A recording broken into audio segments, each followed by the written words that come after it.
മരുഭൂമിയിലെ പൃഥ്വിരാജ് പെരിയോനെ എന്ന് പറഞ്ഞു പോകുമ്പോൾ അവിടെ എന്ത് സംഭവിക്കുന്നുണ്ട്? അവിടെ വെള്ളം കാണുന്നുണ്ട്.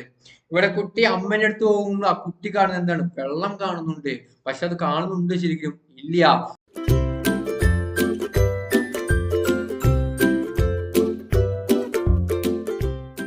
സ്ട്രൈക്കർ കോച്ചിങ്ങിന്റെ മറ്റൊരു വീഡിയോയിലേക്ക് എല്ലാവർക്കും സ്വാഗതം. ഇന്ന് നമ്മൾ എടുക്കാൻ പോകുന്നത് പുതിയ SCERT-യിലെ ഫിസിക്സിലെ ഒന്നാമത്തെ ചാപ്റ്ററായ പ്രകാശത്തിന്റെ അപവർത്തനമാണ്. ഈ ഒരു SCERT പാഠഭാഗത്തിലെ വളരെ പ്രധാനപ്പെട്ട ഒരു പാഠമാണ് ഈ ഒരു പ്രകാശത്തിന്റെ അപവർത്തനം എന്ന് പറയുന്നത്. നിങ്ങൾക്ക് ഈ ഒരു ക്ലാസ് ഇഷ്ടപ്പെടുകയാണെങ്കിൽ ലൈക്കും, ഇനി അഥവാ ഇഷ്ടപ്പെട്ടില്ലെങ്കിലും ലൈക്ക് തന്ന്, അതുപോലെ തന്നെ നിങ്ങൾക്ക് സംശയങ്ങളും നിർദ്ദേശങ്ങളും താഴെ കമന്റ് ബോക്സിൽ കമന്റ് ചെയ്യേണ്ടതാണ്.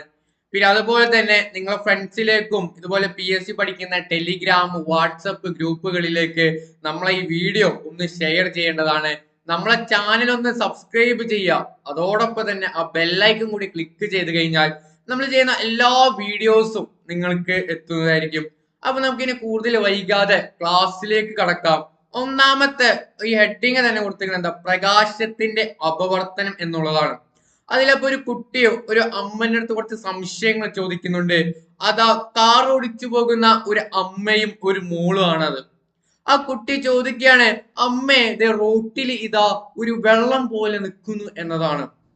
പക്ഷെ അമ്മ ഉത്തരം പറയുന്നത് വെച്ചാണ്, അത് വെള്ളമൊന്നുമില്ല, അതങ്ങനെ തോന്നുന്നത് എന്നാണ്. ഈ ഒരു ക്ലാസ് കഴിയുന്നതോട് കൂടിയിട്ട് നിങ്ങൾക്ക് അതിന്റെ ഉത്തരം കിട്ടുന്നതായിരിക്കും. പലർക്കും ഇത് അറിയുന്നതാണ്. അറിയുന്നവർക്ക് ഇതൊരു റിവിഷനും അറിയാത്തവർക്ക് ഇതൊരു പുതിയ മാർക്ക് കിട്ടുന്നതുമായിരിക്കും. നമുക്കിനി കൂടുതൽ പാഠഭാഗങ്ങളിലേക്ക് പോകാം. ഒരു ഗ്ലാസ് ടർഫിൽ 3/4 ഭാഗത്തോളം ജലം എടുക്കുക.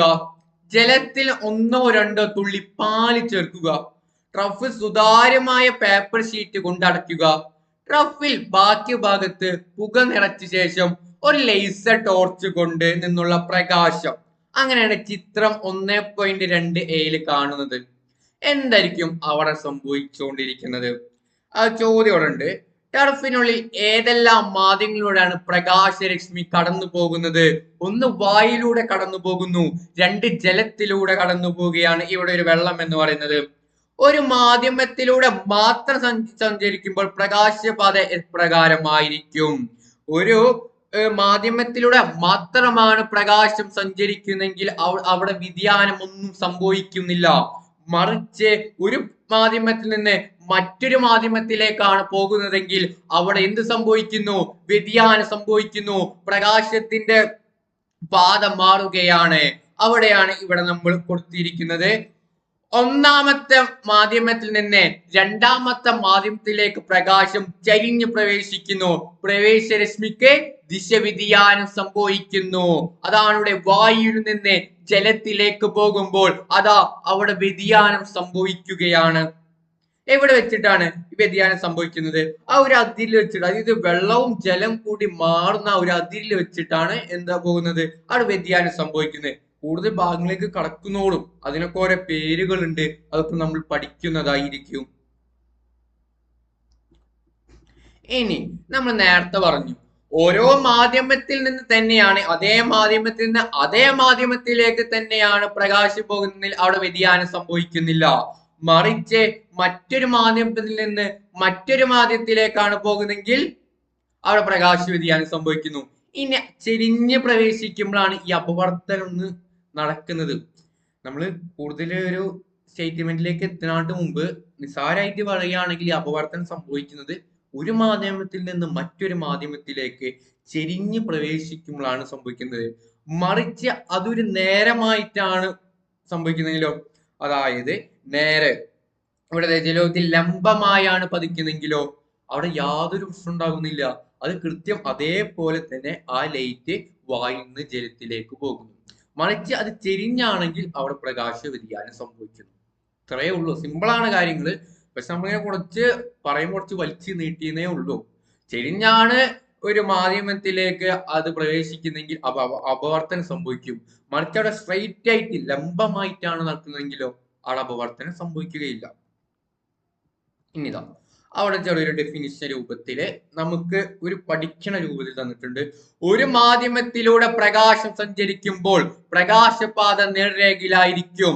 ഒരു മാധ്യമത്തിൽ നിന്ന് മറ്റൊരു മാധ്യമത്തിലേക്ക് പ്രകാശ രശ്മി ചെരിഞ്ഞ് പ്രവേശിക്കുമ്പോൾ മാധ്യമയുടെ വിഭജന തലത്തിൽ വെച്ച് അതിന് ദിശവ്യതിയാനം സംഭവിക്കാറുണ്ട്, അല്ലെങ്കിൽ സംഭവിക്കുന്നു. ലംബമായാണ് പതിക്കുന്ന പ്രകാശരശ്മിക്ക് എന്ത് സംഭവിക്കില്ല? ദിശവ്യതിയാനം സംഭവിക്കുന്നില്ല. ഇങ്ങനെ ദിശവ്യതിയാനം സംഭവിക്കുന്ന എന്ത് പറയുന്നു? അപവർത്തനം എന്ന് പറയുന്നു. എന്ത് പറയുന്നു? അപവർത്തനം എന്ന് പറയുന്നു. കൂടുതൽ ഉദാഹരണത്തിലേക്ക് നമുക്ക് പോകാം. ഇതാ ഒരു കാറിന്റെ ചലന ദിശയ്ക്കൂടെ മാറ്റം സംഭവിക്കുന്നുള്ളതാണ്. ഒന്ന് മിനുസമുള്ള പ്രതലമാണ്, മറ്റതെന്താണ്? പരുത്തുള്ള പ്രതലമാണ്. ഇതേപോലെ തന്നെയാണ് അവിടെ കാറ് മിനുസമുള്ള പ്രദേശം നല്ല സ്പീഡിൽ കാറ് വരികയാണ്. പക്ഷെ പരുത്തുള്ള പ്രദേശം വരുമ്പോൾ എന്താ സംഭവിക്കുന്നത്? അവിടെ ഫ്രിക്ഷൻ സംഭവിക്കും. മറ്റു രീതിക്ക് പറയുകയാണെങ്കിൽ അവിടെ ഫ്രിക്ഷൻ സംഭവിക്കും. നമ്മൾ ആ ഫ്രിക്ഷന്റെ ഭാഗത്തിലേക്ക് കടക്കണമെന്നില്ല, ഒന്ന് ജസ്റ്റ് പറഞ്ഞെന്നുള്ളൂ. അപ്പൊ അവിടെ എന്തായി? ആ കാറിന് സ്പീഡ് കുറഞ്ഞു. ഈ ഒരു സംഭവത്തിൽ നമുക്ക് വെച്ചും ജസ്റ്റ് ഒന്ന് കണക്ട് ചെയ്യാനുണ്ട്. അതാണ് ഇവിടെ നമ്മൾ പോയിക്കൊണ്ടിരിക്കുന്നത്. പ്രകാശ വേഗത്തിലുള്ള ഈ മാറ്റമാണ് ഒരു മാധ്യമത്തിൽ നിന്ന് മറ്റൊരു മാധ്യമത്തിലേക്ക് കടക്കുമ്പോൾ പ്രകാശപാതയുടെ ദിശവ്യതിയാനം. അതായത് ഈ ഒരു മാധ്യമത്തിൽ നിന്ന് മറ്റൊരു മാധ്യമത്തിലേക്ക് പ്രകാശ വ്യതിയാനം സംഭവിക്കുന്നു. ഇതിന് കാരണം എന്താണ്? ഓരോ മാധ്യമത്തില് ഓരോ പ്രകാശ വേഗയായിരിക്കും. വായുവിലൂടെ കാണുന്നുണ്ട് 3 × 10⁸ മീറ്റർ/സെക്കൻഡ് ആണ്. എന്നാൽ ജലത്തിൽ അത് വരുമ്പോ 2.25 ആയി. ഗ്ലാസ്സിൽ വരുമ്പോ അത് എന്തായി? 2 ആയി. വജ്രത്തിൽ എന്തായി? 1.5 ആയി. നിങ്ങള് കൃത്യമായി ഇത് പഠിച്ചു കഴിഞ്ഞാൽ ഇതിന് വ്യക്തമായി നമുക്ക് മാർക്ക് കിട്ടും. ഈ ഒരു മാധ്യമത്തിലൂടെ പ്രകാശവേഗം വായുവിലും ജലത്തിലും ഗ്ലാസ്സിലും വജ്രത്തിലും നന്നായി പഠിക്കണം. ഈ ഒരു ഇതിന് വേണ്ടിയിട്ട് നമ്മൾ ജസ്റ്റ് വലിയൊരു കാര്യമൊന്നുമില്ല, ജസ്റ്റ് നമ്മളൊരു കോഡ് ഉണ്ടാക്കിയിട്ടുണ്ട്. AWGD avocado, A air, W water, G glass, D diamond. അപ്പോ വായു, ജലം, ഗ്ലാസ്, വജ്രം, ഇങ്ങനെയാണ് അതിന്റെ സ്പീഡ് എന്ന് പറയുന്നത്. 3 × 10⁸ മീറ്റർ/സെക്കൻഡ് ആണ് ഇതിന്റെ എയറിന്റെ എന്ന് പറയുന്നത്. വാട്ടറിന്റെ ആണെങ്കിലോ 2.25 × 10⁸ മീറ്റർ/സെക്കൻഡ് എന്നാണ്. എന്നാൽ ഗ്ലാസിന്റെ 2.88 മീറ്റർ/സെക്കൻഡ് എന്നുള്ളതാണ്. ഡയമണ്ട് അല്ലെങ്കിൽ വജ്രം എന്ന് പറയുന്നതോ 1.25 × 10⁸ മീറ്റർ/സെക്കൻഡ് ആണ്. ഇത് നമ്മൾ ഉണ്ടാക്കിയ ഒരു കോഡാണ് അവക്കാഡോ. AWGD. എവിടെങ്കിലും ഈ ഒരു കോഡ് അല്ലെങ്കിൽ ഈ ഒരു ബോക്സ് എവിടെങ്കിലും നിങ്ങൾ എഴുതി വെച്ചോ, അല്ലെങ്കിൽ ഇതൊരു സ്ക്രീൻഷോട്ട് എടുത്ത് നിങ്ങളുടെ ഒരു മൊബൈൽ ഫോൾഡറിലാക്കി വെച്ചോ, എന്തായാലും ഡയറിയിലോ എവിടെങ്കിലും ഇത് കുറിച്ച് വെച്ചോ. ഇത് വരാനിരിക്കുന്ന പരീക്ഷകൾക്ക് ഇതൊരു ചോദ്യമായി വരിക തന്നെ ചെയ്യും. ഇനി അടുത്തൊരു ഭാഗത്തിൽ ഞാൻ കിടക്കുകയാണ്. അതിന്റെ കണ്ടിന്യൂസ് ആയിട്ട് തന്നെയാണ്. ഒരു മാധ്യമത്തിലൂടെയുള്ള പ്രകാശ വേഗത്തെ സ്വാധീനിക്കാനുള്ള മാധ്യമത്തിന്റെ കഴിവിനെ മാധ്യമത്തിന്റെ പ്രകാശിക സാധ്യത എന്ന് പറയുന്നു, അല്ലെങ്കിൽ ഒപ്റ്റിക്കൽ ഡെൻസിറ്റി എന്ന് പറയുന്നു. അതാണ് നമ്മൾ നേരത്തെ കണ്ടത്. മിനുസമുള്ള സ്ഥലങ്ങളിൽ കാർ നല്ല സ്പീഡിൽ സഞ്ചരിക്കുന്നു, എന്നാൽ പരുത്തമുള്ള സ്ഥലം വന്നപ്പോൾ കാറോട് പതുക്കെയാണ്. അതാണ് ഞാൻ നേരത്തെ പറഞ്ഞത്. നമുക്കിത് കുറച്ചുകൂടി കഴിയുമ്പോൾ എന്ത് മനസ്സിലാകും എന്നുള്ളത്. അതായത് പ്രകാശ സാധ്യത കൂടിയ മാധ്യമത്തിൽ പ്രകാശ വേഗം കുറവായിരിക്കും. പ്രകാശ സാധ്യത കുറഞ്ഞ മാധ്യമത്തിലാണെങ്കിലോ പ്രകാശ വേഗം കൂടുതലുമായിരിക്കും. കുറയുമ്പോൾ കൂടുമ്പോൾ കുറയും, അത്രയേ ഉള്ളൂ. ഒപ്റ്റിക്കൽ ഡെൻസിറ്റി കുറയുകയാണെങ്കിൽ വെലോസിറ്റി കൂടും. ഇനി അതല്ല, ഒപ്റ്റിക്കൽ ഡെൻസിറ്റി കൂടുകയാണെങ്കിൽ വെലോസിറ്റി എന്ത് ചെയ്യും? കുറയും. സിമ്പിൾ ആണ് കാര്യങ്ങൾ. ഇതാ ഇവിടെ ഒരു ഇത് തന്നിട്ടുണ്ട്. വായു, പിന്നെ അവിടെ പൂരിപ്പിക്കാനുള്ള 2 ഫോം തന്നിട്ടുണ്ട്. അത് ഇത്രയുള്ളൂ. നമ്മൾ നേരത്തെ പറഞ്ഞ പോലെ തന്നെയാണ്. ഇതിന്റെ ആ ഒരു പകർപ്പാണ് അവിടെ. 1 ജലം, 2 ഗ്ലാസ്, 3 വജ്രം എന്ന് പറയുന്നത്. ഗ്ലാസ്സിൽ ഒരു സ്ട്രോ ചിരിച്ചു വെക്കുന്നു, പിന്നീട് അതിലേക്ക് ചിത്രത്തിൽ പോലെ ജലം നിറയ്ക്കുന്നു. എന്ത് വ്യത്യാസമാണ് അവിടെ ഉണ്ടായത്? വ്യത്യാസം ഇത്രേ ഉള്ളൂ. വെള്ളം ഒഴിച്ചു, അപവർത്തനം സംഭവിച്ചു. നമ്മൾ നോക്കുമ്പോൾ ഒരു മാധ്യമത്തിൽ നിന്ന് മറ്റൊരു മാധ്യമത്തിലേക്ക് നോക്കുമ്പോൾ അത് ചെരിഞ്ഞതായി തോന്നുന്നു. അത്രയ്ക്കേ ഉള്ളൂ. ഇനി അടുത്തതാ, ഒരു ട്രഫിൽ ജലം ഒഴിക്കുന്നതിന് മുമ്പ് ഒഴിച്ചതിന് ശേഷം ട്രഫിലിരിക്കുന്ന സ്ട്രോയിൽ നമ്മുടെ കണ്ണിൽ പ്രതിപദിക്കുന്ന പ്രകാശരശ്മി പാതയാണ്. ആദ്യം അതിൽ വെള്ളം ഉണ്ടായിരുന്നില്ല, നമുക്ക് നേരിട്ട് സൈറ്റ് കിട്ടി. കാരണം എയർ ആണ്, അവിടെ ഒറ്റ മാധ്യമേ ഉള്ളൂ. പിന്നീട് അതിൽ വെള്ളം ഒഴിക്കുമ്പോൾ എന്തായി? 2 മാധ്യമേ ആയി. ഒരു മീഡിയയിൽ നിന്ന് മറ്റൊരു മീഡിയത്തിലേക്കായി. അപ്പൊ അവിടെ എന്ത് സംഭവിക്കുന്നു? റിഫ്രാക്ഷൻ അല്ലെങ്കിൽ അപവർത്തനം സംഭവിക്കുന്നു. നിങ്ങൾക്ക് മനസ്സിലാകുന്നുണ്ടെന്ന് ഞാൻ കരുതുകയാണ്. നിങ്ങളുടെ നിർദ്ദേശങ്ങൾ അതായത് എന്താണുള്ളതാണെങ്കിലും പോസിറ്റീവ്, എനിക്ക് പോസിറ്റീവ് ആണെങ്കിലും നെഗറ്റീവ് ആയിട്ടുള്ളതാണെങ്കിലും നിങ്ങൾ കമന്റ് ബോക്സിൽ രേഖപ്പെടുത്തേണ്ടതാണ്. ഓക്കെ,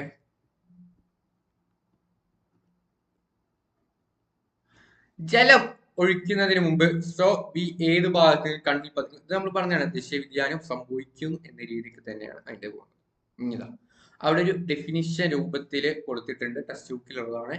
ഒരു മാധ്യമത്തിൽ നിന്ന് പ്രകാശിക സാന്ദ്രതയിൽ വ്യത്യാസമുള്ള മറ്റൊരു മാധ്യമത്തിലേക്ക് പ്രകാശിച്ചെരിഞ്ഞ് പ്രവേശിക്കുമ്പോൾ ഈ മാധ്യമങ്ങളുടെ വിഭജന തലത്തിൽ, അതാണ് നേരത്തെ പറഞ്ഞ ആ ഒരു പ്ലേസിൽ വിഭജനത്തിൽ വെച്ച് അതിന്റെ ദിശവ്യതിയാനം ഉണ്ടാക്കുന്നു. ഈ പ്രതിഭാസമാണ് അപവർത്തനം. ഒരു മീഡിയയിൽ നിന്ന് മറ്റൊരു മീഡിയയിലേക്ക് അവിടെ ഒപ്റ്റിക്കൽ ഡെൻസിറ്റി മാറ്റം ഉണ്ടാകുന്നു. ചെരിഞ്ഞാണ് പതിക്കുന്നെങ്കിൽ അവിടെ ഉറപ്പായി എന്ത് സംഭവിച്ചിരിക്കുന്നു? റിഫ്രാക്ഷൻ ഉണ്ടാകുന്നു, അല്ലെങ്കിൽ അപവർത്തനം ഉണ്ടാകുന്നു. CID മൂസയുള്ള പോലെ, കുറുപ്പിൽ ദുൽഖർ സൽമാനുള്ള പോലെ അത് സംഭവിച്ചിരിക്കും. ഇനി അടുത്ത ഭാഗത്തിലേക്ക് പോവാ.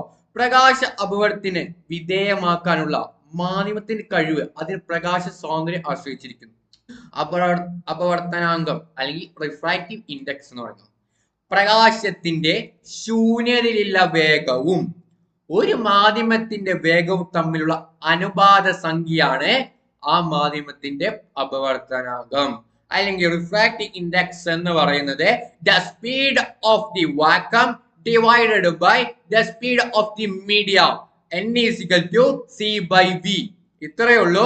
അപവർത്തനാങ്കം എന്ന് പറഞ്ഞു കഴിഞ്ഞാൽ ശൂന്യതയിലുള്ള പ്രകാശവേഗം, അതിനെ c എന്ന് പറയുന്നു, ഡിവൈഡഡ് ബൈ അല്ലെങ്കിൽ ഹരിക്കണം മാധ്യമത്തിലുള്ള പ്രകാശവേഗം, അതിന് v എന്ന് പറയുന്നു. അപ്പൊ n is equal to c/v. ഇനി ശൂന്യതയിലുള്ള പ്രകാശത്തിന്റെ വേഗം ഞാൻ നേരത്തെ പറഞ്ഞു, അത് എവിടെങ്കിലും ഒട്ടിച്ചു വെച്ചോ അല്ലെങ്കിൽ ഫോൾഡഡ് ആക്കിക്കോ എന്ന് പറഞ്ഞു. അതാണ് ശൂന്യതയിലുള്ള പ്രകാശത്തിന്റെ വേഗം 3 × 10⁸ m/s. ഇനി എന്താ ഇവിടെ ഒരു കണക്കുണ്ട്.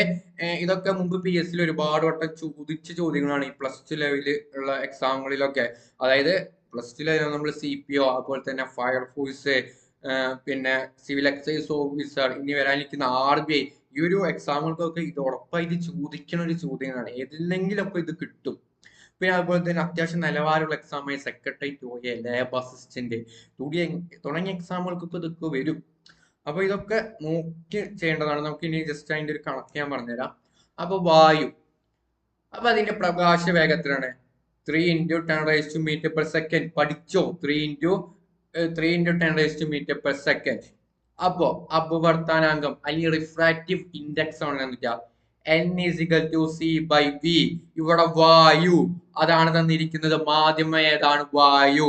ഇവിടെ നമ്മൾ പറഞ്ഞു വാക്കം ഒക്കെ സെയിം ആണ്. അപ്പൊ 3 × 10⁸ m/s ഡിവൈഡഡ് ബൈ അതിൽ ഹരിക്കണം 3 × 10⁻⁻⁷ ഈസ് ഈക്വൽ ടു 1. കിട്ടിയല്ലോ. വായുവിലൂടെ കടന്നു പോകുന്ന ഒരു പ്രകാശത്തിന്റെ അപവർത്തനാങ്കം അല്ലെങ്കിൽ റിഫ്രാക്റ്റീവ് ഇൻഡെക്സ് എന്ന് പറയുന്നത് എന്താണ്? 1 ആണ്. ഇനി രണ്ടാമത്തെ മാധ്യമം എടുക്കുന്നത് ഗ്ലാസ് ആണ് എടുക്കുന്നത്. ഗ്ലാസിന്റെ പ്രകാശവേഗം പറഞ്ഞ എത്ര? 2 × 10⁸ m/s ആണ്. ഇനി അതിന്റെ റിഫ്രാക്റ്റീവ് ഇൻഡെക്സ് എത്ര? n is equal to c/v അല്ലെങ്കിൽ 3 × 10⁻⁸ ഡിവൈഡഡ് ബൈ അല്ലെങ്കിൽ ഹരിക്കണം 2 × 10⁸ ഉത്തരം എത്ര കിട്ടും? 1.5 എന്നാണ് അതിന്റെ ഉത്തരം കിട്ടുന്നത്. ഗ്ലാസിലൂടെ, ഒരു മാധ്യമമായ ഗ്ലാസിലൂടെ പോകുന്ന പാതയിൽ ഒരു റിഫ്രാക്റ്റീവ് ഇൻഡെക്സ് എന്ന് പറയുന്നത് എത്ര? 1.5 ആണ്. ഇനി അടുത്ത് ജലത്തിന് നോക്കാം. അവിടെ ഞാൻ എന്ത് ചെയ്തിട്ടുണ്ട്? ഒരു ക്വസ്റ്റ്യൻ മാർക്ക് ഇട്ടിട്ടുണ്ട്.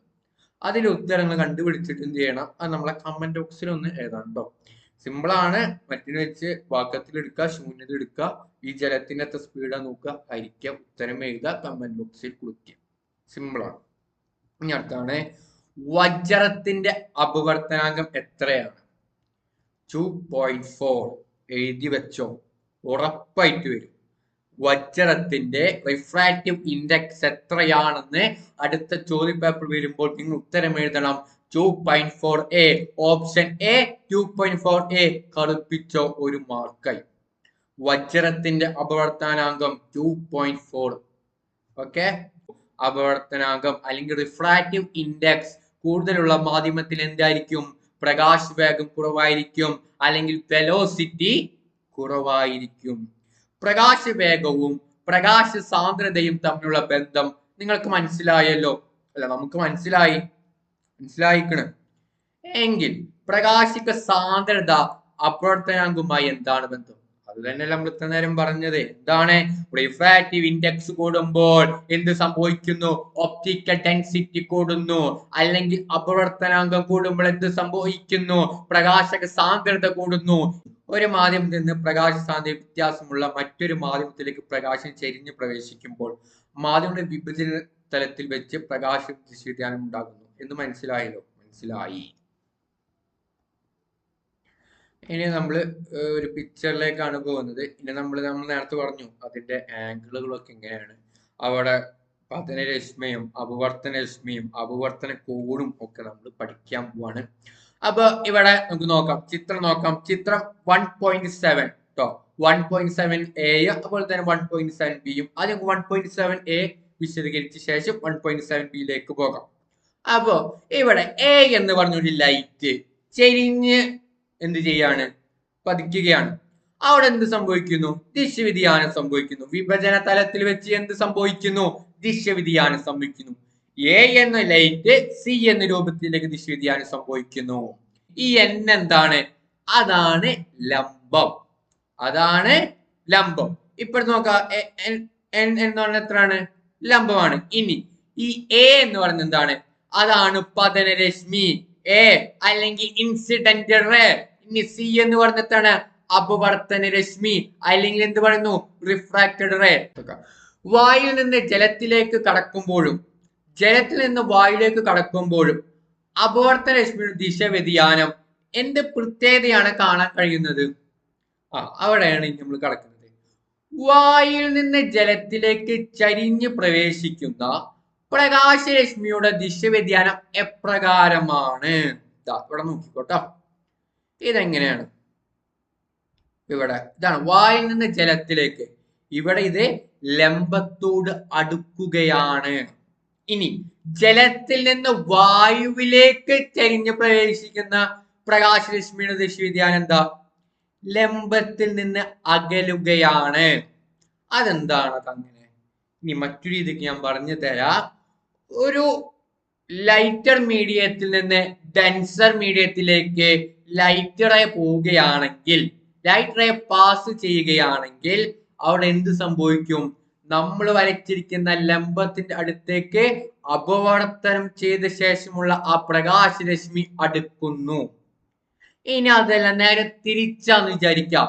ഡെൻസർ മീഡിയത്തിൽ നിന്ന് ലൈറ്റർ മീഡിയത്തിലേക്കാണ് ഇത് പോകുന്നെങ്കിൽ, അല്ലെങ്കിൽ ആ ലൈറ്റ് റേ പാസ് ചെയ്യുന്നെങ്കിൽ നമ്മൾ വരച്ചിരിക്കുന്ന ലംബത്തിൽ നിന്ന് ഈ പറയുന്ന രശ്മി അപവർത്തന രശ്മി എന്ത് സംഭവിക്കുന്നു?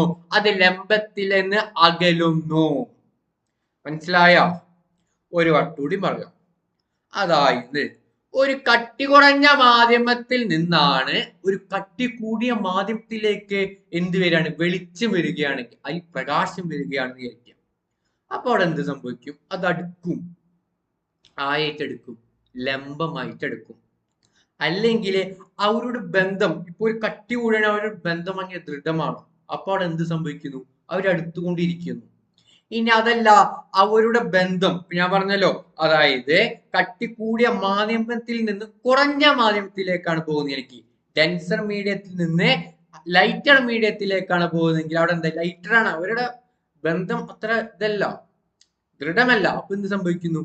അവര് അകന്നുകൊണ്ടേയിരിക്കുന്നു. ഇവിടെ നല്ലൊരു ഡെഫിനിഷത്തിലൂടെ അവർ പറയുകയാണ്, പ്രകാശം ഒരു മാധ്യമത്തിൽ നിന്ന് മറ്റൊരു മാധ്യമത്തിലേക്ക് പ്രവേശിക്കുമ്പോൾ പതനരശ്മി, അപവർത്തന രശ്മി, പതനബിന്ദു ലംബം എന്നിവ ഒരേ തലത്തിലായിരിക്കും. ഇനി പ്രകാശ സ്വാതന്ത്ര്യം കുറഞ്ഞ മാധ്യമത്തിൽ നിന്ന് കൂടിയ മാധ്യമത്തിലേക്കാണ് പ്രകാശം ചരിഞ്ഞ് പ്രവേശിക്കുന്നത്. അവിടെ നിന്ന് സംഭവിക്കുന്നു? അപവർത്തന രശ്മി എന്ത് സംഭവിക്കുന്നു? ലംബത്തോട് അടുക്കുന്നു. ഇനി പ്രകാശ സാന്ദ്രത കൂടിയ മാധ്യമത്തിൽ നിന്ന് കുറഞ്ഞ മാധ്യമത്തിലേക്കാണ് പോകുന്നതെങ്കിൽ അവിടെ എന്ത് സംഭവിക്കുന്നു? അപവർത്തന രശ്മി ലംബത്തിൽ നിന്ന് അകലുന്നു. മാധ്യമത്തിന്റെ വിഭജന തലത്തിലേക്ക് ലംബമായി പതിക്കുന്ന പ്രകാശരശ്മിക്ക് അപവർത്തനം സംഭവിക്കുന്നില്ല. അതാണ് നമ്മൾ നേരത്തെ പറഞ്ഞല്ലോ, ഈ ഒരു പിക്ചറിൽ 1.8 ഇയിലും അതുപോലെ തന്നെ 1.8 സിയിലും ടെൻസർ ആയാലും വേണ്ടില്ല, ലൈറ്റ് ആയാലും വേണ്ടില്ല, അവിടെ നിങ്ങടായാലും വേണ്ടില്ല, ഇവിടുന്ന് അങ്ങടായാലും വേണ്ടില്ല, ലംബമാണോ എങ്കിൽ അതിനൊന്നും സംഭവിക്കുന്നില്ല. വിഭജന തലത്തിൽ വെച്ച് അത് അങ്ങനെ തന്നെ പോകുന്നു, അതിന് ബാധിക്കുന്നേ ഇല്ല. ഇനി അടുത്ത് ഗ്ലാസ് ലാബിൽ ഒരു അപവർത്തനമായിട്ടാണ് ഒരു കുട്ടി ഒരു ലേസർ അടിക്കുകയാണ്, ഇവിടേക്ക് ഗ്ലാസ്സിലേക്ക് അടിക്കുകയാണ്. അപ്പൊ നമ്മളിവിടെ കുറച്ച് വരച്ചു വെച്ചിട്ടുണ്ട്. അപ്പൊ നമുക്ക് നോക്കാം. ആദ്യത്തെ ചോദ്യമാണത്, പ്രകാശരശ്മിക്ക് എവിടെ വെച്ചൊക്കെയാണ് അപവർത്തനം സംഭവിക്കുന്നത്? ഒന്ന് ആറിൽ വെച്ച്, ഇവിടെ വെച്ചിട്ട്. രണ്ട് എവിടെ വെച്ചിട്ടാണ്? ക്യൂവിലും വെച്ചിട്ടാണ്. പ്രകാശരശ്മി ഗ്ലാസ് ലാബിലേക്ക് ഉണ്ടാകുന്ന അപവർത്തനാംഗം കാണിക്കുന്ന രേഖാചിത്രം സയൻസ് ചെയ്യുക. ഇതാണ് എന്ന് പറയുന്നത് അർത്ഥം. ഗ്ലാസ് ലാബിലേക്ക് പ്രകാശരശ്മി ലംബമായി പ്രകാശം പതിപ്പിച്ച് നോക്കുക. അതാണ് ഇവിടെ നമ്മൾ കൊടുത്തിരിക്കുന്നത്. ഇവിടെ മറ്റു നീല ലൈൻ വരച്ചിട്ടില്ലേ, അത് കുറച്ച് ചെരിഞ്ഞിട്ടുണ്ടെങ്കിലും അത് സ്ട്രൈറ്റ് ആയിട്ട് നമ്മൾ കരുതണം. അപ്പൊ ലംബമായിട്ട് പോവുകയാണ് എന്ത് സംഭവിക്കും? അവിടെ അപവർത്തനം സംഭവിക്കുകയില്ല. ഒരാൾ നേർവഴിക്ക് പോവുകയാണെങ്കിൽ അദ്ദേഹത്തിന് തെറ്റുകുറ്റങ്ങൾ ഉണ്ടാവുകയില്ല. അതൊക്കെ ഉള്ളൂ. അദ്ദേഹം നേരെയായിട്ടാണ് പോകുന്നത്, മറ്റു പ്രശ്നങ്ങളൊന്നുമില്ല. അദ്ദേഹം നേരെ പോകുമ്പോൾ എന്ത് സംഭവിക്കും? നേരെയായിട്ട് ലൈറ്റും പോകും, വേറെ ഒന്നും അവിടെ സംഭവിക്കണില്ല. ഇനി അപവർത്തന ചില പ്രയോഗങ്ങൾ നോക്കാം.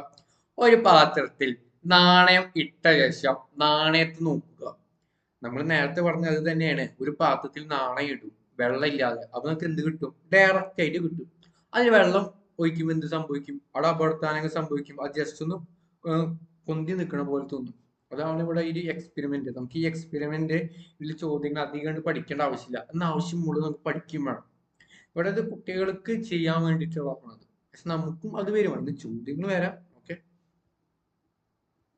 ഇവിടെ ഇനി അമ്പെയ്ത്ത് മീൻ പിടിക്കുമ്പോൾ മീന് കാണുന്നിടത്തുനിന്ന് അല്പം താഴേക്ക് അമ്പെയ്തുകൊണ്ടാണ്. നമ്മൾ നേരത്തെ പറഞ്ഞു കുറച്ച് പൊന്തിയായിരിക്കും നിൽക്കുന്നുണ്ടാവുക. അപ്പൊ നമ്മള് ശരിക്കും യഥാർത്ഥ സ്ഥാനം എവിടെയാണ്? ഇത് എ ആണെന്ന് വിചാരിക്കുക, ഈ വാച്ചുള്ള കൈ എ ആണെന്ന് വിചാരിക്കുക, വാച്ചില്ലാത്ത കൈ ബി ആണെന്ന് വിചാരിക്കുക. നമുക്ക് തോന്നുന്നത് ഈ വാച്ചില്ലാത്ത കൈ ബിയിലായിരിക്കും, മനസ്സിലായോ? പക്ഷെ യഥാർത്ഥത്തിൽ കിടക്കുന്ന മീൻ എവിടേക്ക് കിടക്കുന്ന? ഈ വാച്ചുള്ള കയ്യിൽ. അപ്പൊ എവിടെ അമ്പ് ചെയ്യണം? ഈ വാച്ചുള്ള കൈക്ക് അമ്പ് ചെയ്ത് കഴിഞ്ഞാലാണ് എന്ത്? മീനെ കിട്ടുകയുള്ളൂ. അതാണ് താഴ്ന്ന് ചെയ്യണമെന്ന് പറയുന്നത്. അന്തരീക്ഷത്തിലെ അപവർത്തനാംഗം അല്ലെങ്കിൽ അപവർത്തനം അറ്റ്മോസ്ഫിയറിക് റിഫ്രാക്ഷൻ എന്ന് പറയുന്നത്. നമ്മൾ നേരത്തെ പറഞ്ഞ പോലെ തന്നെ ഇവിടെ ഇങ്ങനെ ഒരു ഇത് കൊടുത്തിട്ടുണ്ട്. കാണപ്പെടുന്ന സ്ഥലം ഇതാണ്, പക്ഷെ നമുക്ക് ഇങ്ങനെ തോന്നും യഥാർത്ഥ സ്ഥാനം ഇതാണെന്നും കാണപ്പെടുന്ന സ്ഥാനം നമുക്ക് ഇതായിട്ട് തോന്നും. കുറച്ച് അല്പം ഒന്ന് പൊന്തിയിട്ട് നമുക്ക് തോന്നും, ഇത്രേ ഉള്ളൂ. ഇനി നക്ഷത്രത്തിൽ നിന്നുള്ള പ്രകാശരശ്മി നേരേഖയിൽ സഞ്ചരിച്ചാണ് നമ്മുടെ കണ്ണിലെത്തുന്നത്. ഒരിക്കലുമല്ല. ഒരു തരത്തിൽ നമ്മൾ പറഞ്ഞു കഴിഞ്ഞാല്, അതായത് നക്ഷത്രത്തിൽ നിന്ന് വരുന്ന പ്രകാശ കിരണങ്ങള് എന്താണ് പല തവണ എന്ത് ചെയ്യുന്നത്? ക്രമരഹിതമായിട്ട് അപവർത്തന ശേഷമാണ് നമ്മളെ കണ്ണിൽ പതിക്കുന്നത്. അങ്ങനെ വരുമ്പോൾ എന്ത് തോന്നും? നമുക്കത് മിന്നുന്നതായി തോന്നും. മിന്നുന്നതല്ല, പൊന്നല്ല. അല്ലെങ്കിൽ അതിന് ഇംഗ്ലീഷിൽ ഒരു ഇഡിയം പോലെ ഉണ്ടല്ലോ, ഓൾ ഗിറ്റേഴ്സ് ആർ നോട്ട് ഗോൾഡ്, അല്ലെ? ഓൾ ഗിറ്റേഴ്സ് ആർ നോട്ട് ഗോൾഡ് എന്ന് പറയുന്നത്. അപ്പൊ അവിടെ നിങ്ങൾക്ക് ഇഡിയംസിലും ഒരു മാർക്ക് കിട്ടിയിരിക്കുകയാണ്. അതെന്തായാലും ചോദിക്കും, അത് ഉറപ്പായിട്ട് ചോദിക്കും. ഇനി ഇവിടെ നമുക്ക് നോക്കാം. ഇവിടെ ഈ ഒരു സൂര്യൻ മൗസ് പോകുന്നുണ്ടല്ലോ, ഇവിടെ ഒരു സൂര്യൻ വെച്ചിട്ടാണ്. അപ്പോൾ ഇവിടെ ഒരാള് നോക്കുകയാണ്. അപ്പോൾ നമുക്ക് കാണുന്ന സ്ഥലം എവിടെ ആയിട്ട് തോന്നുന്നു? നമുക്ക് സ്ട്രൈറ്റ് ആയിട്ട് നമുക്ക് കാണുന്ന പോലെ തോന്നുകയാണ്. പക്ഷെ ശരിക്കും അവിടെ എന്താണ് സംഭവിക്കുന്നത്? സൂര്യൻ അതിന്റെ അടിയിലാണ്. കാരണം ഒരുപാട് പാളികളും ഒരുപാട് മർദ്ദവ്യത്യാസവും ഒരുപാട് താപവ്യത്യാസവും കടന്നു വന്നിട്ടാണ് ഈ ഒരു വെളിച്ചം നമ്മളെ കണ്ണിലേക്ക് എത്തുന്നത്. അങ്ങനെ തോന്നുമ്പോൾ നമുക്ക് അവിടെ എന്ത് സംഭവിക്കും? അവിടെ ക്രമരഹിതമായ അപവർത്തനങ്ങൾ ഇങ്ങനെ സംഭവിച്ചുകൊണ്ടിരിക്കുകയാണ്. അപ്പോൾ നമുക്ക് അടിയിലുള്ളത് എന്തൊക്കെ തോന്നും? മേലെയുള്ളതായി തോന്നും. യഥാർത്ഥത്തിൽ അത് അടിയിലായിരിക്കും, പക്ഷെ നമുക്ക് തോന്നുന്നത് അത് മേലെയിട്ടാണ് തോന്നുന്നത്. ഓക്കെ, അല്ലെങ്കിൽ നമ്മൾ കാണും. ഇനി അടുത്ത് നമ്മൾ പഠിക്കാൻ പോകുന്നത് പൂർണ്ണാന്തര പ്രതിപതനം എന്ന് പറയുന്നത് ടോട്ടൽ ഇന്റേണൽ റിഫ്ലക്ഷൻ. റിഫ്രാക്ഷൻ എന്ന് പറയുന്നത് എന്തായിരുന്നു? ഒരു മീഡിയത്തിൽ നിന്ന് മറ്റൊരു മീഡിയത്തിലേക്ക് വന്ന് ദിശവ്യതിയാനം സംഭവിക്കുകയായിരുന്നു. ഇപ്പൊ ഇവിടെ ഒരു 30 ഡിഗ്രിയിലാണ് പോകുന്നതെങ്കിൽ ഇവിടെ തിരിച്ചെത്ര ഡിഗ്രി പോകുമായിരുന്നു? 60 70 ഡിഗ്രിയിൽ പോകുമായിരുന്നു. ഇനി അത് സംഭവിക്കില്ല. ഇനി അതെന്ത് സംഭവിക്കുന്നു? ഇപ്പൊ ഇതിൽ നിന്ന് വരികയാണ്, ഇവിടെ ഒരു കൈയുണ്ട്. ഈ ഒരു കൈ നമുക്ക് ലൈറ്റ് അടിക്കുകയാണെങ്കിൽ ഈ ലൈറ്റ് തിരിച്ച് അതേ മീഡിയത്തിലേക്ക് തന്നെ പോകും, അല്ലെങ്കിൽ തിരിച്ച് ഇങ്ങോട്ട് തന്നെ തിരിച്ചു. നേരത്തെ സംഭവിച്ചിരുന്ന ഈ ലൈറ്റ് ഇങ്ങോട്ട് പോയി ഇവിടെ നിന്ന് ഇങ്ങനെ ചെരിഞ്ഞു മറഞ്ഞൊക്കെ പോയിരുന്നു. ഇനി നമുക്ക് ഈ ലൈറ്റ് ഇങ്ങോട്ട് വരികയാണെങ്കിൽ ഇതേപോലെ തിരിച്ചു. പിന്നെയാണ് പൂർണ്ണാന്തര പ്രതിപതനം പറയും, അല്ലെങ്കിൽ എന്ത് പറയും? ടോട്ടൽ ഇന്റേണൽ റിഫ്ലക്ഷൻ എന്ന് പറയും. ഇവിടെ ചിത്രം 1.15A ഉണ്ട്, അതുപോലെ തന്നെ ചിത്രം 1.15B ഉണ്ട്. അപ്പൊ ഈ ഒരു ചിത്രത്തിൽ ആദ്യത്തെ ലേസർ അടിക്കുമ്പോൾ അത് നേരെ പോകുന്നു ഏകദേശം 90 ഡിഗ്രിയിൽ ചെരിഞ്ഞു പോകണം. ഇനി ബി ആണെങ്കിൽ എന്ത് ചെയ്യുന്നു? അത് തിരിച്ച് അതേപോലെ തിരിച്ചു വരും. ഓക്കെ, അത് ജസ്റ്റ് ഒന്ന് അവിടെ നിർത്തിട്ടാ. ഞാനേ ചിത്രം 1.14 ഉണ്ടാവും. ഇതെന്താണ് സംഭവിക്കുന്നത്? നിങ്ങൾ ജസ്റ്റ് ഒന്ന് കമന്റ് ചെയ്യും. ഓക്കെ, ഫൈബർ ഒപ്റ്റിക്സിൽ ഉപയോഗിക്കുന്ന പ്രോസസ് എന്ത്? അല്ലെങ്കിൽ ഫൈബർ ഒപ്റ്റിക്സിൽ ഉപയോഗിക്കുന്നത് എന്താണ്? എന്തിന്റെ ഇതിലാണ് ഫൈബർ ഒപ്റ്റിക്സ് എന്ത് ചെയ്യുന്നത്? പ്രവർത്തിക്കുന്നത്? ഓപ്ഷൻ എ അപവർത്തനം, option B total internal reflection, അല്ലെങ്കിൽ എന്താണ്? പൂർണ്ണാന്തര പ്രതിപതനം, അല്ലെങ്കിൽ option C A and B. Option D എന്ന് പറയുന്നത് എന്താണ്? സ്കാറ്ററിംഗ്, അല്ലെങ്കിൽ ഓപ്ഷൻ ഇ എന്ന് പറയുന്നത് ഇവയൊന്നുമല്ല. നിങ്ങൾ കമന്റ് ബോക്സിൽ ഉത്തരം എഴുതേണ്ടതാണ്. ഈ ഒരു ചാപ്റ്റർ കഴിയുന്നതോട് കൂടിയിട്ട് നമുക്ക് അതിന് ഉത്തരം കിട്ടുകയും ചെയ്യും. ഓക്കെ, ഇനിയാണ് ഇവിടെ പ്രകാശം പതിക്കുന്നത് പ്രകാശ സാധ്യത കൂടിയ മാധ്യമത്തിൽ നിന്ന് കുറഞ്ഞതിലേക്കാണോ, അതോ പ്രകാശ സാന്ദ്രത കുറഞ്ഞ മാധ്യമത്തിൽ നിന്ന് കൂടിയതിലേക്കാണോ പ്രകാശിക്കുമ്പോഴാണോ ടോട്ടൽ ഇന്റേണൽ റിഫ്ലക്ഷൻ സംഭവിക്കുന്നത്? നമുക്ക് നോക്കാം. ഒന്നുകൂടി അടിയിൽ പോയി കഴിഞ്ഞാൽ അതിനൊക്കെ ഉത്തരം വ്യക്തമായിട്ട് SCRT കൊടുക്കുന്നുണ്ട്. പതനം കുറഞ്ഞാൽ ഇവിടെ പ്രകാശ സാന്ദ്രത കൂടിയ മാധ്യമത്തിൽ നിന്ന് കുറഞ്ഞ മാധ്യമത്തിലേക്കാണ് പ്രകാശം കടന്നു പോകുന്നത്. പതനകോണിന്റെ അളവ് ക്രമമായി കൂടുമ്പോൾ അപവർത്തന കോൺ എന്ത് ഉണ്ടാവുന്നു? കൂടി വരുന്നു. പതനകോൺ ഒരു നിശ്ചിത അളവിനേക്കാൾ കൂടുമ്പോൾ പതനരശ്മി പൂർണ്ണമായി ജലത്തിലേക്ക് തന്നെ എന്ത് ചെയ്യുന്നു? പ്രതിപാദിക്കുന്നു. നോക്കാം, അടി പോവാ. അതിന് വ്യക്തമായിട്ട് ഇതിന് ഉത്തരം അടിയിലുണ്ട് കേട്ടോ. ഇവിടെ ഒരു ചാർട്ട് രൂപത്തിൽ തരാണ്.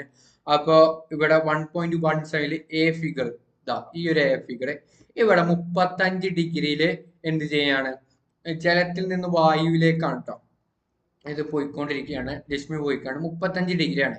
ഇവിടെ എത്തുമ്പോൾ അതെന്ത്? 60 ഡിഗ്രിയിൽ അപവർത്തനം സംഭവിക്കുന്നു. ഇനി ഇവിടെ കുറച്ച് കഴിയുമ്പോൾ എന്ത് സംഭവിക്കുന്നു? 42 ഡിഗ്രിയിലാണ് പോകുന്നത്. അത് ഇവിടെ 90 ഡിഗ്രിയിൽ. ഓക്കെ, ഇനി ഇവിടെ 43 സംഭവിക്കുമ്പോൾ അത് എന്ത് സംഭവിക്കുന്നു? തിരിച്ച് പ്രതിപാദിക്കും. അത് തിരിച്ച് പ്രതിപതനം വരും. എന്തുകൊണ്ടായിരിക്കും? മറ്റൊന്നുമല്ല, ഗ്ലാസിന്റെ, നിങ്ങൾ ഇനി മറ്റൊരു വാക്കുകൂടെ ഇവിടെ പഠിക്കാൻ പോവാനെ, ക്രിട്ടിക്കൽ ആംഗിൾ എന്ന് പറയുന്നു. ഗ്ലാസിന്റെ ക്രിട്ടിക്കൽ ആംഗിൾ എത്രയാണ്? 42. ആ 42ന്റെ മേലേക്ക് ഗ്ലാസിൽ നിങ്ങൾ ലൈറ്റ് അടിച്ചു കഴിഞ്ഞാൽ അത് അപ്പുറം പോവില്ല, അല്ലെങ്കിൽ അപവർത്തനം സംഭവിക്കില്ല. പകരം അതെന്ത് സംഭവിക്കൂ? പ്രതിപതനം സംഭവിക്കും. ടോട്ടൽ ഇന്നർ റിഫ്ലക്ഷൻ വരും. നിങ്ങൾ 42 ഡിഗ്രിന്റെ മേലെയാണ് ഒരു ലൈറ്റ് അടിക്കുന്നെങ്കിൽ ഉറപ്പായിട്ട് അത് തിരിച്ചു വന്നിരിക്കും, അത് അപ്പുറം പോവില്ല. അതാണ് ഇവിടെ പറഞ്ഞിരിക്കുന്നത്. ഇത് ഒരു ചാർട്ട് പേപ്പറിൽ ഒരു വൃത്തം വരയ്ക്കുക. ഇതിൽ 2 പ്രൊട്ടാക്ടർ ചേർത്ത് വെച്ച് മാർദ്ദകൾ കോണ് അടയാളപ്പെടുത്തി ഒരു മേശയുടെ ഉപരിതലത്തിൽ വെക്കുക. പിന്നീട് അർദ്ധവൃത്താകൃതിയിലുള്ള ഒരു കനം കൂടിയ ഗ്ലാസ് സ്ലാബ് ചിത്രത്തിൽ കാണുന്ന രീതിയിൽ ചാർട്ടിലെ വൃത്തത്തിന് മുകളിൽ വെക്കുക. സ്ലാബിലേക്ക് വ്യത്യസ്ത കോണളവിൽ ലേസർ ടോർച്ച് നിന്ന് പ്രകാശം പതിപ്പിക്കുക. ഓരോ അവസരത്തിനുള്ള പതനകോണ്, അപവർത്തന കോൺ എന്നിവ നിരീക്ഷിച്ച് പ്രകാശപാത കണക്കാക്കുന്ന ചിത്രമാണ്. ഇതിനെ കുറിച്ചാണ് നമ്മൾ പറഞ്ഞത്. 35 ഡിഗ്രിയിൽ ഒരു കോൺ അടിക്കുമ്പോൾ എന്ത് സംഭവിക്കുന്നു? അത് റിഫ്രാക്ഷൻ സംഭവിക്കുന്നു. 42 ഡിഗ്രിയിൽ സംഭവിക്കുമ്പോൾ അത് എന്ത് സംഭവിക്കുന്നു? 90 ഡിഗ്രിയിൽ അത് പോകുന്നു. എന്നാൽ 43 മാർക്ക് ചെയ്തോ, 42 ആണ്. ഗ്ലാസിന്റെ ക്രിട്ടിക്കൽ ആംഗിൾ എന്ന് പറയുന്നത് 42 ആണ്. സാന്ദ്രത കൂടിയ മാധ്യമത്തിൽ നിന്ന് സാന്ദ്രത കുറഞ്ഞ മാധ്യമത്തിലേക്ക് പോകണം. 2 എന്താണ്? പതനകോണ് ക്രിട്ടിക്കൽ ആംഗിളിനേക്കാൾ കൂടുതലായിരിക്കണം. ഇവ രണ്ട് സംഭവിക്കുന്നുണ്ടെങ്കിൽ അവിടെ മൂന്നാമൻ എന്ത് സംഭവിച്ചിരിക്കും? ടോട്ടൽ ഇന്റേണൽ റിഫ്ലക്ഷൻ സംഭവിച്ചിരിക്കും. ഉറപ്പ്.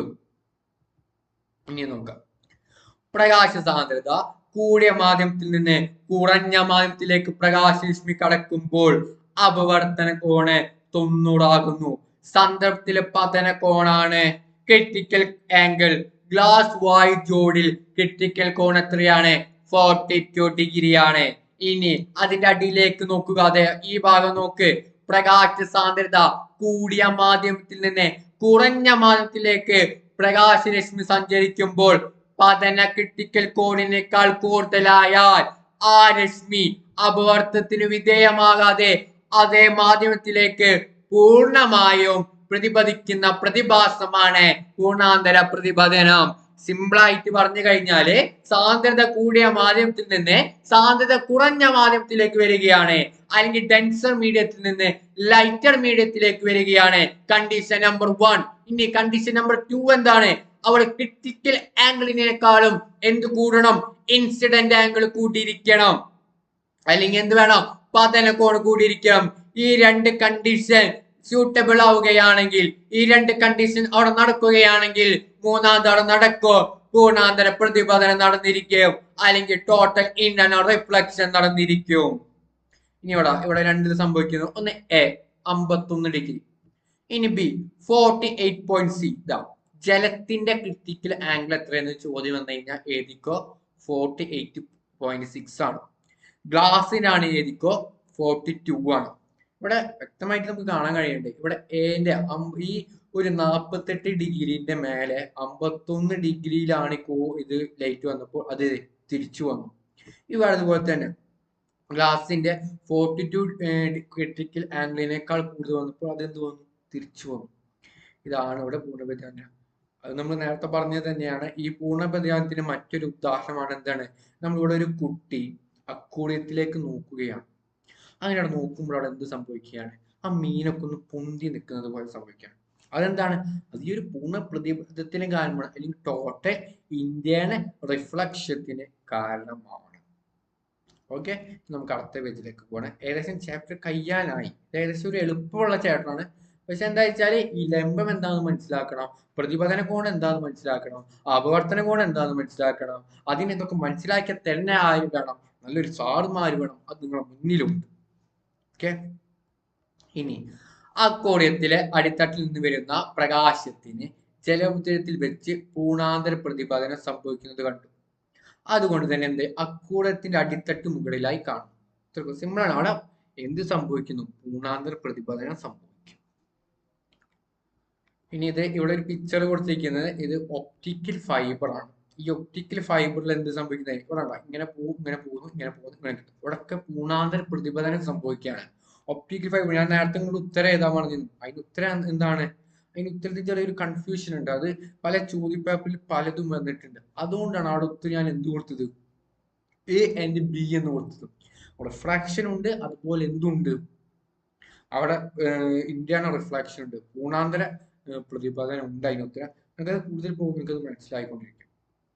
ഇനി ഇതാണ് നമ്മള് നേരത്തെ ഒരു പറഞ്ഞതിനൊരു ഉത്തരമായിട്ടാണ്. അതായത് നമ്മൾ തുടക്കത്തിൽ ഒരു കുട്ടി ഒരു അമ്മയോട് ചോദിക്കുന്നുണ്ട് അവിടെ എന്താണ് സംഭവിക്കുന്നത് എന്നുള്ളത് ചോദിക്കുന്നുണ്ട്. അവിടെ ആ ചിത്രത്തിൽ സംഭവിക്കുന്ന മിറാഷാണ് അവിടെ സംഭവിച്ചിരിക്കുന്നത്. അതിൽ മരിചക എന്ന് പറയും. മരുഭൂമിയിലെ പൃഥ്വിരാജ് പെരിയോനെ എന്ന് പറഞ്ഞു പോകുമ്പോൾ അവിടെ എന്ത് സംഭവിക്കുന്നുണ്ട്? അവിടെ വെള്ളം കാണുന്നുണ്ട്.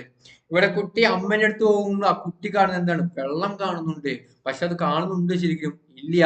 മരുഭൂമിയിൽ പൃഥ്വിരാജ് പെരിയോനെ എന്ന് വിളിച്ചു കഴിഞ്ഞാലും അവിടെ കാണില്ല. അത് വെള്ളം, അത് മിറാഷാണ്, മരിചകാണ് അവിടെ സംഭവിച്ചുകൊണ്ടിരിക്കുന്നത്.